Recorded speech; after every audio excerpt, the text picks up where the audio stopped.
all those who send gifts to the novel and support with valuable golden tickets. I hope we can all keep it up. 3. Chapter 1079 Lucifer, Pawn No More. With the dark outer space as a background, but with the beautiful view of the luminous and shimmering blue planet glowing on the front of his body, Lucifer stared for a long time at his birthplace. Suddenly, the space behind him twisted, and a presence began to materialize stronger and stronger. Instead of turning around, Lucifer remained staring at his homeworld for several seconds before opening his mouth. It's strange, don't you think? There was no response from the newcomer, but Lucifer was by no means surprised, so he continued speaking slowly. We lived on this planet for a long time, probably 10 years, probably more. I still remember when the soul record first visited Earth and made our lives a living hell. Even millions of years later, I still remember it as if it was yesterday. It was hard, but somehow we managed to survive despite the circumstances. Unfortunately, we lost a lot of things along the way.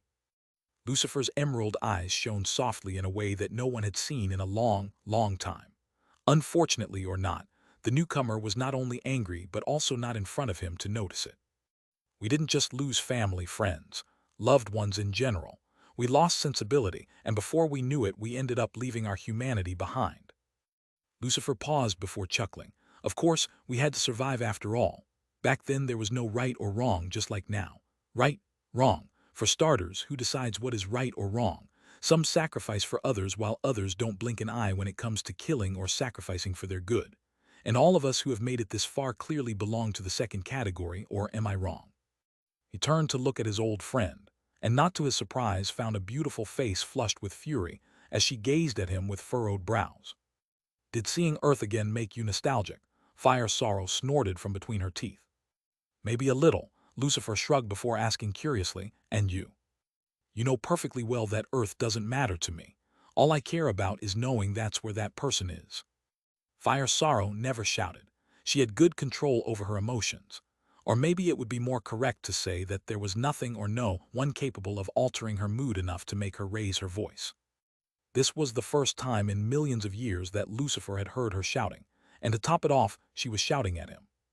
However, he was not surprised at all. Lucifer looked into Fire Sorrow's almost red eyes as she breathed heavily, causing her generous chest hidden under her flowing robe to rise and fall vigorously. "That human boy named Bai Zemin might not be him. Didn't you say so yourself?" he said, keeping calm. "Lucifer, are you playing with me?" Fire Sorrow opened her eyes wide and shouted as if she was about to go crazy. "He can use annihilation of the falling sky. He has blood manipulation and gravity manipulation. Not to mention, he also has the Wolf Emperor's domain that only Sirius could use. He also has skills that Sirius never possessed, including the Barbarian King's anti-magic domain," Lucifer pointed out indifferently. "Even if he's not the same Sirius we knew, he's still related to him in some way. There's no way there could be such a coincidence in this life." Fire Sorrow muttered, not knowing if she was trying to convince the man in front of her or herself. "And you're willing to fall in love with someone who isn't exactly the person you've been waiting all these years for, despite having turned down countless stupidly strong soul evolvers?"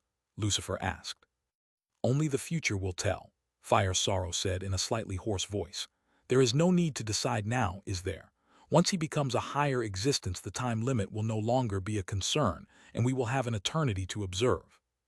Lucifer looked at his old friend in silence for a long time before sighing and slowly closing his eyes. He didn't say it out loud, but his emotional old friend made two mistakes in her sentence. First, she would never have a choice about falling in love or not.